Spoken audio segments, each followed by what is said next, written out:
आज का टॉपिक है कक्षा 12वीं राजनीतिक विज्ञान का न्याय। टॉपिक है अवधारणाएं। अवधारणा में नंबर 1 पे है न्याय।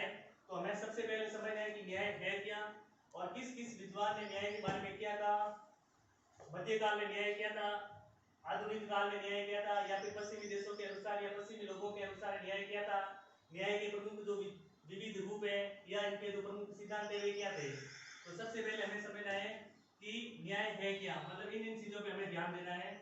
नंबर 1 पे न्याय है क्या। नंबर 2 पे जो प्लेटो है, प्लेटो के अनुसार न्याय क्या था,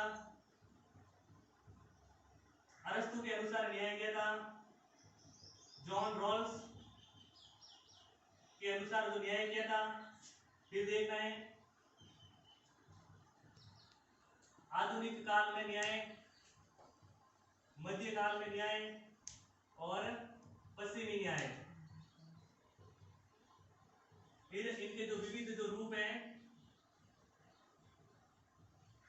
रूप या सिद्धांत, इनके सिद्धांत क्या थे, जैसे राजनीतिक, आर्थिक, नैतिक, सामाजिक। प्रमुख इनके जो रूप हैं, प्रमुख जो सिद्धांत है, उन सिद्धांतों के बारे में पढ़ेंगे कि न्याय के प्रमुख सिद्धांत कौन कौन से हैं, जैसे कि सामाजिक है, नैतिक है, आर्थिक है, राजनीतिक है। तो सबसे पहले नंबर 1 टॉपिक है कि न्याय है क्या। तो हमें देखना है कि न्याय है वह अंग्रेजी के जस्टिन शब्द से बना हुआ है, जो लैटिन भाषा के जस्टिनिया से लिया गया है। और न्याय के बारे में दो ही मत बनते हैं, एक तो पश्चिमी न्याय और दूसरा बनता है भारतीय न्याय या भारतीयों के अनुसार। इन दो मतों के बारे में पढ़ना है। पश्चिमी न्याय के अनुसार कहा गया है कि मानव में शील गुणों का विकास होना चाहिए, कि मानव में शील गुणों का विकास होना चाहिए। और भारतीयों के अनुसार है वह धर्म ही न्याय है।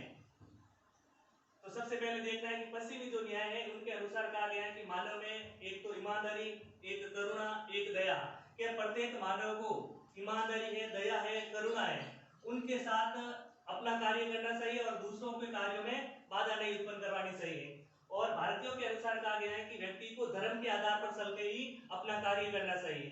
अगर इन दोनों की एक संयुक्त परिभाषा बनाए, राजनीतिक विज्ञान में इन दोनों की संयुक्त परिभाषा बताएं, तो व्यक्ति को अपना कार्य करना चाहिए, परंतु दूसरों के कार्यों में बाधा उत्पन्न नहीं करनी चाहिए।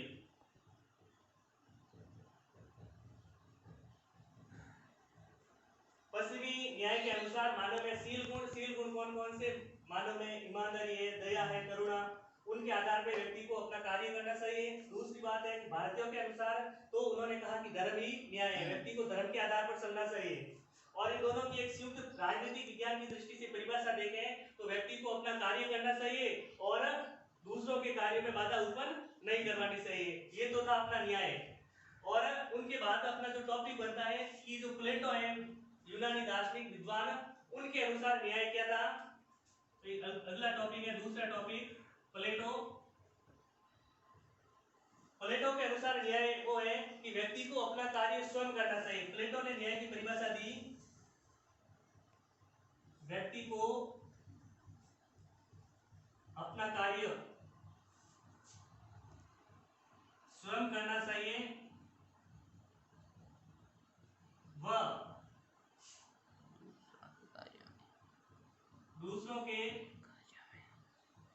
कार्यों में हस्तक्षेप नहीं करना चाहिए।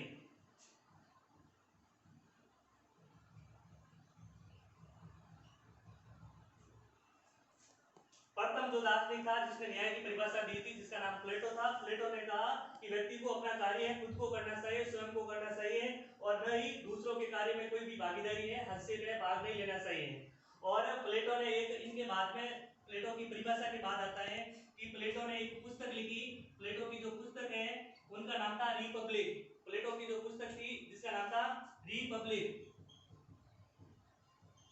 प्लेटो ने अपनी पुस्तक रिपब्लिक के भाग 2, भाग 3 और भाग 4, प्लेटो ने अपनी पुस्तक है जिसका नाम था रिपब्लिक, उसके भाग 2, भाग 3 और भाग 4 में न्याय के बारे में विस्तार से जानकारी दी गई है कि व्यक्ति को किन के आधार पर कार्य करना चाहिए, न कि दूसरों के कार्यों में हस्तक्षेप करना चाहिए। तो प्लेटो की पुस्तक का नाम याद करना है रिपब्लिक, और रिपब्लिक के किस किस भाग पर प्लेटो ने न्याय के बारे में संपूर्ण जो जानकारी है वो दी गई थी। इनके बाद में आता है प्लेटो का जो तीसरा टॉपिक था कि प्लेटो के अनुसार जो न्याय है, न्याय के कितने रूप होने चाहिए। प्लेटो के अनुसार न्याय के रूप, तो प्लेटो के अनुसार न्याय के दो ही रूप हैं, एक व्यक्तिगत न्याय और दूसरा है सामाजिक न्याय या समन। प्लेटो के अनुसार जो पहला न्याय का जो रूप है वो है व्यक्तिगत और दूसरा है सामाजिक।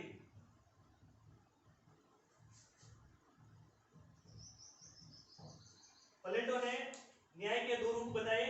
पहला व्यक्तिगत, तो व्यक्तिगत का मतलब है कि व्यक्ति को अपने खुद के आधार पर कार्य करना चाहिए और अपने खुद के अनुसार जो कार्य हो सके उसको करना चाहिए।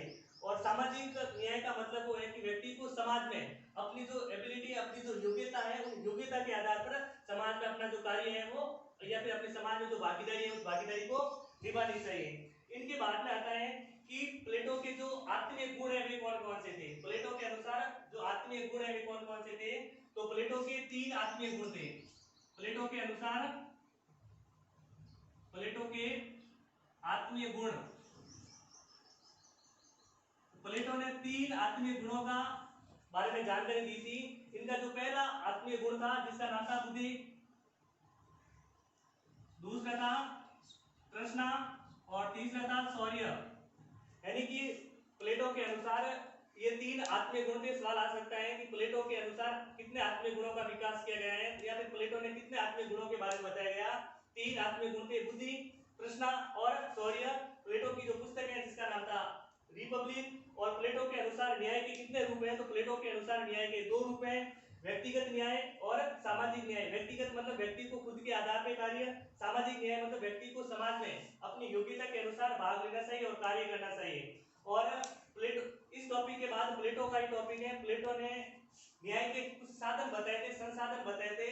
तो प्लेटो के अनुसार न्याय के 3 संसाधन हैं।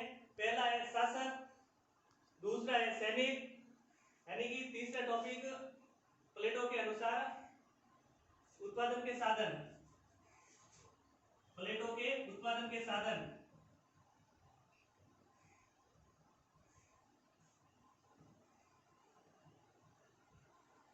नंबर 1 पे आता है सैनिक, या नंबर 2 पे शासक। नंबर 1 पे आप शासक लिख सकते हो, ठीक है। और राज्य में जो आए हुए हैं उनके जो प्रमुख जो तत्व हैं उनको हम तीसरे नंबर पे लिख सकते हैं कि इनका जो प्रमुख जो आए हैं, राज्य को कहां से विटामिन एम है, या फिर उनका जो आर्थिक क्षेत्र है किस प्रकार से उनको मिलेगा या राज्य है वो चलेगा। तो आर्थिक तत्व है 3 नंबर पे।